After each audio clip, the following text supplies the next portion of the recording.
রাজস্ব বিভাগের কর্মকর্তা ও কর্মচারীরা দায়িত্বশীল আচরণ করলে ভয়ের কিছু নেই, তবে কেউ সীমা লঙ্ঘন করলে তাকে আলাদা চোখে দেখা হবে বলে মন্তব্য করেছেন এনবিআর চেয়ারম্যান আব্দুর রহমান খান। বিকেলে ঢাকা কাস্টম হাউস পরিদর্শন করেন তিনি। জানান, কাস্টমস ইস্যুতে ব্যবসায়ীদের হয়রানি না করার নির্দেশ দেওয়া হয়েছে কর্মীদের।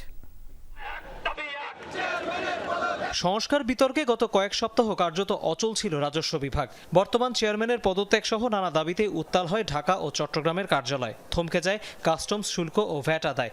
পরে অবশ্য সরকারের আশ্বাসে কর্মসূচি থেকে সরে আসেন কর্মচারীরা, কিন্তু জটিলতার মাঝেই রাজস্ব বোর্ডের একাধিক সদস্যকে অবসরে পাঠায় সরকার। কয়েকজন কর্মকর্তার অনিয়মের অভিযোগ তদন্ত শুরু করে দুদক।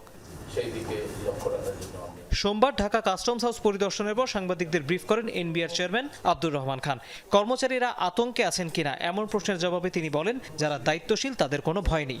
প্রত্যেকে যদি দায়িত্বশীল আচরণ করে, তাদের যে কাজকর্ম সেগুলো যদি তারা সুষ্ঠুভাবে সম্পন্ন করে, তাহলে আমি মনে করি না যে তাদের কোনো ভয়ের কোনো কারণ আছে। আর কেউ কেউ হয়তো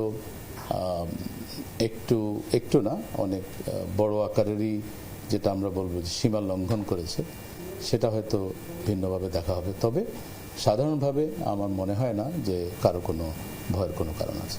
জানানো হয় 3টি নতুন সফটওয়্যার চালু করছে রাজস্ব বিভাগ, যার সুবাদে কাস্টমস চালান সরাসরি পাওয়া যাবে অনলাইনে। ব্যাগেজ রুল পরিবর্তন হলে লাগেজে বছরে 2টি মোবাইল বহন করতে পারবেন কার্ডধারী প্রবাসীরা। প্রবাসী ভাই বোনেরা যখন আসেন, তারা নানা রকমের ঝামেলা পড়েন, বিশেষ করে তাদের সাথে টুকটাক জিনিসপত্র যেগুলো থাকে এইগুলো নিয়ে। এটা যাতে করে তাদের জন্য একেবারে ঝামেলা মুক্ত হয়, সেই জন্য একটা সফটওয়্যার ডেভেলপ করা হয়েছে। ব্যাগেজ রুলসের আওতায় যে সকল পণ্য খালাস হবে, সেগুলোকে দ্রুত এবং ঝামেলা মুক্তভাবে খালাস করার জন্য।